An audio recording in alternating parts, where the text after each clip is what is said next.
Okay, hello everyone. So we are going to continue our ecology talk today, looking a little bit more in depth at energy in an ecosystem. So we talked a little bit about this last week when we looked at food chains and food webs, and I mentioned how energy is transferred throughout the, sorry, let me just move this down here. Energy is transferred throughout each trophic level. So we're going to look at that process in a little bit more detail today and kind of talking about where does this energy go, where does this energy come from. So the ultimate source of energy for all life on Earth is the sun, okay? So you should know that the sun releases two types of energy, okay? So it releases essentially light energy as well as heat, okay? So sometimes these are also known as radiant energy along with thermal energy. So when we talk about energy from the sun, we really are relating both of those things. So life could not exist on Earth if we did not have the temperatures that we do on our planet. And of course, the autotrophs or the producers that exist on Earth would not be able to grow or live if it did not have sunlight. So it's important to note that not all of the energy that comes from the sun actually makes it to Earth's surface. In fact, about 30% of the sunlight is reflected.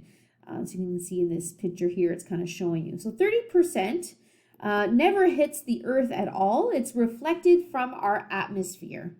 So this also includes the ozone layer, all the different layers throughout the stratosphere.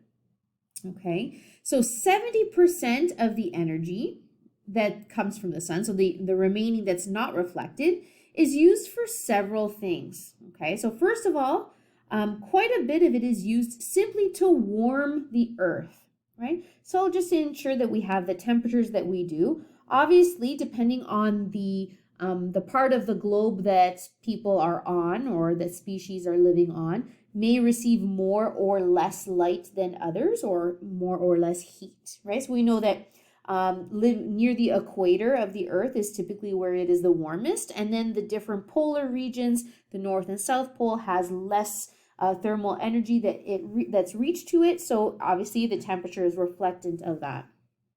So not only does it warm the Earth's surface and the water, but one important thing is of that 70%, right? Remember that autotrophs and producers need to use the sun's energy in order to grow. You probably wonder, well, how much is actually used to do that? It's actually much less than 1%. So you have to think, out of the 100% of all of the sunlight, like 0.01% essentially is used for photosynthesis, which is the process in which producers are able to grow their own nutrients. Okay, so you have to think the entire food web or food chain always is reliant on the number of producers. And the number of producers that exist relies on the sunlight. So less than 1% of the sunlight that hits Earth is actually really holding all of the other organisms in a food chain or food web with energy. So that just kind of shows you how important sunlight is to us. Such a small amount of it is actually critical for life on Earth. So we're going to go a little bit more in detail with what photosynthesis is. You're going to see this come up again next week when we look at the carbon cycle. And I know that you've probably gone through this in elementary school. Okay, but we're going to recap it, especially if you may or may not have had this information told to you before. Okay, so photosynthesis, right? It's a chemical process where green plants, right? So producers use sunlight to produce sugars.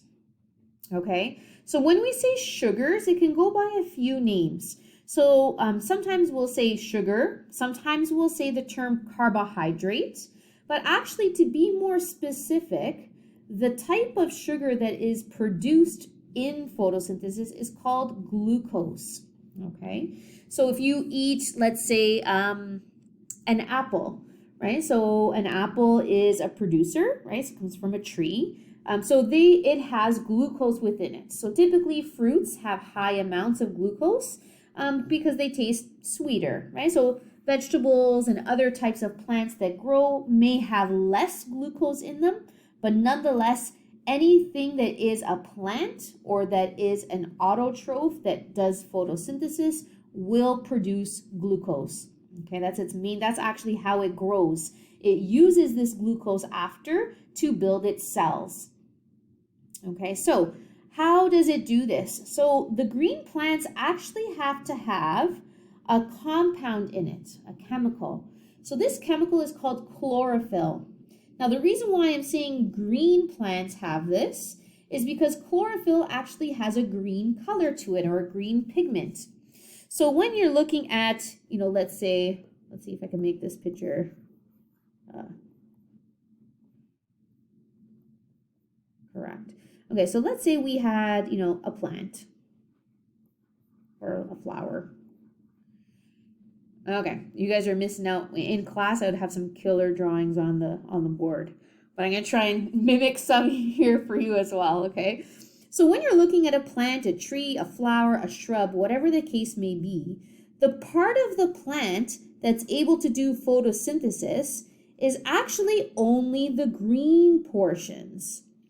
So you have to imagine, now there's no colors, but imagine like here is the ground and then there's roots into the ground, right?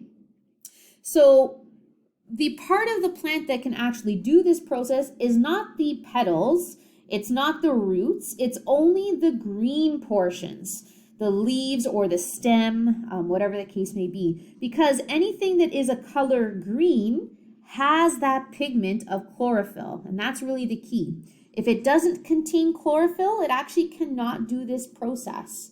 So typically all plants have some sort of greenery to it, whether it's a leaf or a stem or some part of it.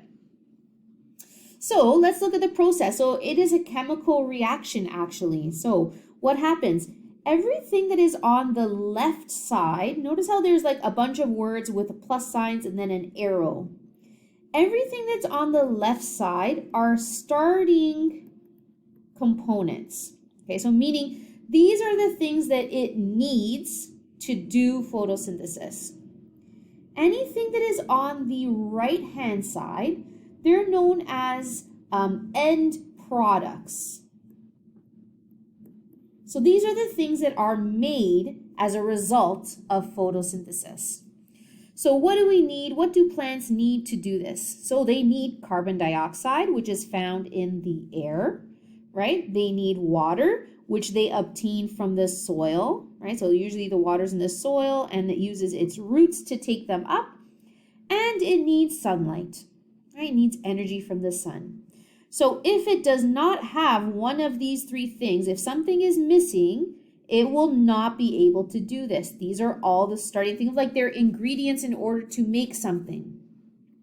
The products that we're making are sugars, or glucose more specifically, and oxygen.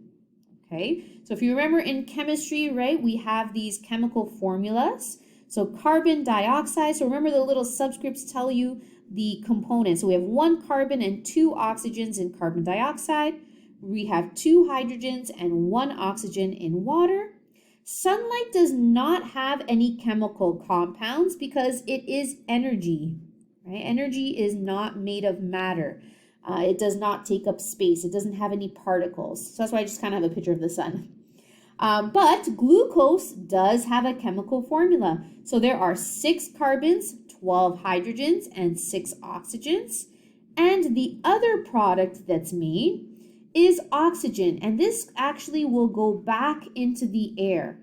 So plants will take in carbon dioxide from the air and give off oxygen back into the air, which is a good thing for everybody like you and me, because we need oxygen to live. So plants, not only do they grow and they support the food chain, but they also provide oxygen in the air, which is obviously critical for everyone or everything that needs it. Oh, my little drawing there. Okay, so let's talk about the laws of thermodynamics. We're like, well, what is this? Okay, so before we start talking about energy and energy transfer, there's a couple of things that you need to know about how energy behaves. Okay, so the laws of thermodynamics Think of thermo as like heat or energy. Okay, so we're talking about how does energy behave, okay, essentially. So the energy that flows from the sun into the ecosystems follows a basic set of rules known as the law of thermodynamics. Okay, so number one, the first law of thermodynamics. Energy cannot be created or destroyed. Okay, so what does that mean? Energy cannot come out of nowhere, and it can't all of a sudden disappear. Energy can be transformed from one form to another form. Okay, I'm going to use a different example to kind of get your idea around this. So let's say we have so let's say we have a light bulb. Okay, so the light bulb is on. Okay, and it's connected through a wire. So the energy that's in the wire, right, is electricity. But what comes out of the light bulb is usually light. And if you've ever touched a light bulb, please don't do that at home, but if you've ever touched one, you know that it sometimes also gets pretty hot. So it releases light and heat. So the only thing that happened here is it took the form of electrical energy and it converted it into light energy and heat energy. So it's not like this all of a sudden magically, the light didn't all of a sudden come from nowhere. It transformed or it changed from one form to another. And that's actually what happens here. So we're taking energy from, I'll give you an example. Let's look at the plant. It's taking energy from the sun and it's converting it into chemical energy.